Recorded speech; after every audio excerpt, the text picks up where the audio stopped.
এই তিনটি স্বপ্ন যদি রমজানের পূর্বে আপনি দেখেন তাহলে আপনি সাথে সাথে ধনী হয়ে যাবেন। আপনি মনে করবেন আপনি ধনী হয়ে গিয়েছেন, আপনার বেশি দিন আর বাকি নেই, আপনি অঢেল সম্পদের মালিক হয়ে যাবেন, টাকা পয়সা শুধু আসতেই থাকবে, গাড়ির বাড়ির মালিক হয়ে যাবেন যদি এই তিনটি স্বপ্নে দেখেন আপনি রাতে ঘুমের ঘরে। প্রিয় ভাই বোনেরা, সেই তিনটি স্বপ্নকে আমি বলে দিচ্ছি। তো প্রিয় ভাই বোন, আল্লাহ রাব্বুল আলামিন আমাদেরকে স্বপ্নে দেখিয়ে থাকেন। তো আল্লাহ রাব্বুল আলামিনের যে প্রিয় বান্দা বান্দিগণ রয়েছে তাদেরকে আল্লাহ রাব্বুল আলামিন যে স্বপ্নগুলো দেখান সেই স্বপ্নগুলো ওয়াহি, অর্থাৎ নবী রাসূলগণ যে স্বপ্নগুলো দেখেন এগুলো হলো ওয়াহি। এই স্বপ্নের মধ্যে কোনো মিথ্যা নেই, কারণ নবী এবং রাসূলদের স্বপ্নের মধ্যে শয়তান আসতে পারে না। আর আমরা যে স্বপ্ন দেখি থাকি এই স্বপ্ন তিন ধরনের হয়ে থাকে। এক নম্বর হলো খাবে জেহনি, দুই নম্বর খাবে শয়তানি, তিন নম্বর খাবে রহমানি। খাবে জেহনি, আমরা সারাদিন যে কাজ বাজ করে থাকি, যে সকাল থেকে সন্ধ্যা পর্যন্ত যে কাজ করি, কাজ করে এসে রাতে যখন ঘুমাতে যাই, ঘুমিয়ে পড়ার পরে স্বপ্নে দেখি সারাদিন যে কাজ করছি সেই কাজগুলো দেখি। আর আমরা স্বপ্নের মধ্যে অনেক সময় কথা বলে থাকি, তারপরে ডাক দিয়ে থাকি মানুষকে, দিনে যে কাজ করেছি সেই অনুযায়ী আমরা ডাকতে থাকি। এভাবে এটাকে খাবে জেহনি বলে। আর খাবে শয়তানি, শয়তান যে আমাদেরকে যে স্বপ্নগুলো দেখায় একেবারে বানোয়াট, যার কোনো ভিত্তি নেই। উড়ে উড়ে দেখবেন কোথাও যাচ্ছেন, আবার আপনি উপর থেকে নিচে পড়ে যাচ্ছেন, আপনাকে ধাওয়া করছে, আপনি পানিতে পড়ে যাচ্ছেন, দৌড়াচ্ছেন, হাঁপাইতেছেন, এক কথায় আপনি ঘুমাতেই পারতেছেন। এভাবে যে স্বপ্নগুলো দেখে থাকেন এটাকে খাবে শয়তানি বলা হয়। তাহলে এক নম্বর খাবে জেহনি, দুই নম্বর খাবে শয়তানি, তিন নম্বর খাবে রহমানি। আল্লাহ রাব্বুল আলামিনের পক্ষ থেকে যে স্বপ্নগুলো দেখানো হয় বান্দাদেরকে, সেই স্বপ্ন অনেক সময় সত্য হতে পারে, মিথ্যা হতে পারে। অনেক সময় দেখা যায় কোনো সতর্ক বার্তা আপনাকে আমাকে দেওয়ার জন্য আল্লাহ রাব্বুল আলামিন সেই স্বপ্নগুলো দেখিয়ে থাকেন। প্রিয় ভাই বোনেরা, আপনি যদি অজু অবস্থায় থাকেন, রাতে ঘুমান অজু অবস্থায়, তারপরে ফজরের পূর্ব মুহূর্তে যদি স্বপ্নগুলো দেখেন তাহলে দেখা যায় সেই স্বপ্ন অনেক সময় সত্য হয়ে থাকে। প্রিয় ভাই বোনেরা, আপনি যদি দিনে ঘুমান দেখবেন অনেক অনেক স্বপ্ন দেখেন, এগুলো অনেক সময় দেখা যায় সত্য হতেও পারে, নাও হতে পারে। কিন্তু রাতে ঘুমাতে যাওয়ার পূর্বে উত্তম রূপে ওযু করে সুন্নত তরিকায় ঘুমিয়ে ভোর রাতে অর্থাৎ সুবহে সাদিকের পূর্বে যে স্বপ্নগুলো দেখেন অনেক সময় সত্য হয়ে যায়। প্রিয় ভাই বোনেরা, তাহলে স্বপ্ন তিন প্রকার: খাবে জেহনি, খাবে শয়তানি, খাবে রহমানি।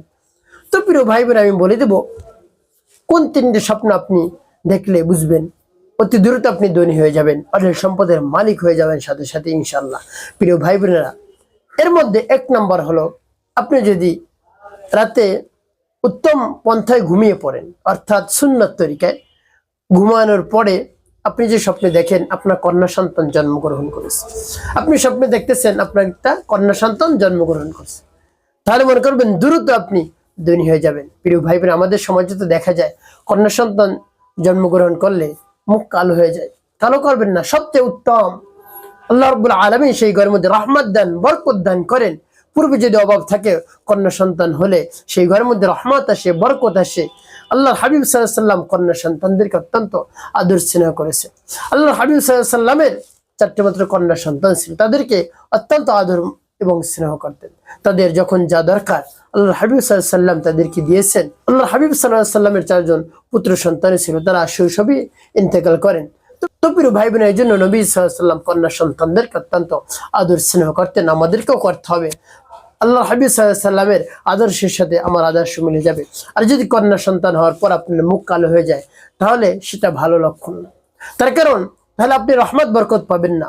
আল্লাহ হাবিব সাল্লাল্লাহু আলাইহি ওয়াসাল্লাম বলেছেন, যদি কারো কন্যা সন্তান হয় সেই জন্য জান্নাতি, কারো যদি একটি কন্যা সন্তান হয় সেজন্য একটি জান্নাত পেল, কারো যদি দুটি সন্তান হয় কন্যা সন্তান তাহলে সেজন্য দুটি জান্নাত পেল। তো প্রিয় ভাই বোন, আপনার যতটি কন্যা সন্তান হবে ততটি জান্নাত আল্লাহ রাব্বুল আলামিন আপনার জন্য নির্ধারিত করবেন। সুবহানাল্লাহ। প্রিয় ভাই বোনেরা, এই জন্য স্বপ্নে যদি দেখেন আপনার কন্যা সন্তান জন্মগ্রহণ করেছেন, আপনি মনে করবেন দ্রুত সময় আপনি ধনী হবেন। তারপরে দুই নাম্বার যে স্বপ্ন দেখলে মনে করবেন আপনি অতি দ্রুত ধনী হবেন, অঢেল সম্পদের মালিক হয়ে যাবেন, সেটা হলো আপনি যদি দেখেন আপনি ইমামতি করতেছেন, আপনি ইমামতি করতেছেন, পিছনে হাজার হাজার মানুষ নামাজ আদায় করতেছে, আপনি ইমাম হয়ে নামাজ আদায় করাচ্ছেন, আপনি হলেন ইমাম, আর পিছনে যারা রয়েছে সকলে মুক্তাদি, আপনার পিছনে সকলে ইক্তেদা করেছে। আপনি নামাজ আদায় করতেছেন, নামাজ পড়াচ্ছেন জামায়াতের সাথে, প্রিয় ভাই বোন, তাহলে মনে করবেন আপনি অতি দ্রুত সময় ধনী হয়ে যাবেন, অনেক সম্পদের মালিক হয়ে যাবেন, গাড়ির বাড়ির মালিক আপনি হয়ে যাবেন, প্রিয় ভাই বোনেরা। তারপর 3 নম্বর যে স্বপ্নটি দেখলে বুঝবেন আপনি অতি দ্রুত ধনী হবেন, সেটি হলো আপনি যদি দেখেন বারবার কাবা ঘর তওয়াফ করতেছেন, দেখেন কাবা ঘর তওয়াফ করতেছেন, বারবার দেখতেছেন স্বপ্নে, তাহলে আপনি মনে করবেন অতি দ্রুত আপনি ধনী হবেন, অনেক সম্পদের মালিক হয়ে যাবেন, রিজিক এত আসবে আপনি কল্পনাও করতে পারবেন না, টাকা পয়সা বৃষ্টির মতো আসতে থাকবে, প্রিয় ভাই বোনেরা। তাই এই স্বপ্ন যদি ঘুমের মধ্যে দেখেন তাহলে অবশ্যই আপনি ধনী হবেন ইনশাআল্লাহ। প্রিয় ভাই বোনেরা, এই স্বপ্নগুলোর কথা কারোর কাছে আপনি বলবেন না, আপনি নিজের কাছে রাখবেন এবং আল্লাহ রাব্বুল আলামিনের কাছে দোয়া করবেন। আপনি কারো কাছে এই কথা বলবেন না, আপনি তো জানেন কোন কোন স্বপ্ন দেখলে ধনী হয়।